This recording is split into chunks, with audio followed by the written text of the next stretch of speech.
Et les gynécologues obstétriciens estiment que les femmes enceintes doivent elles aussi être vaccinées, notamment après 35 ans, avec ou sans comorbidité. Juliette Pietraszewski.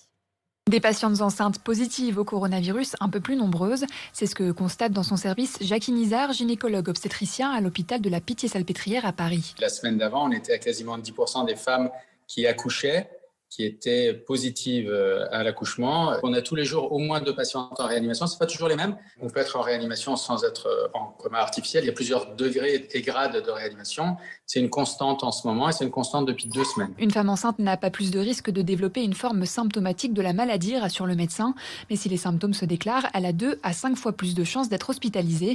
Il faut donc vacciner les femmes enceintes au maximum, selon Olivier Picone, membre du Collège national des gynécologues obstétriciens. Et de toute évidence, elles ont un risque plus important d'aller à un soin intensif et d'avoir besoin d'une ventilation invasive plus agressive, ce qui peut aller après jusqu'à la nécessité de devoir induire une prématurité. Donc la femme enceinte, c'est pas un adulte comme les autres. Il y a plus de risques et maintenant c'est prouvé et il faut en tenir compte dans les politiques de vaccination. Le médecin rajoute que la vaccination ne présente pas de risque pour le futur nouveau-né. L'Allemagne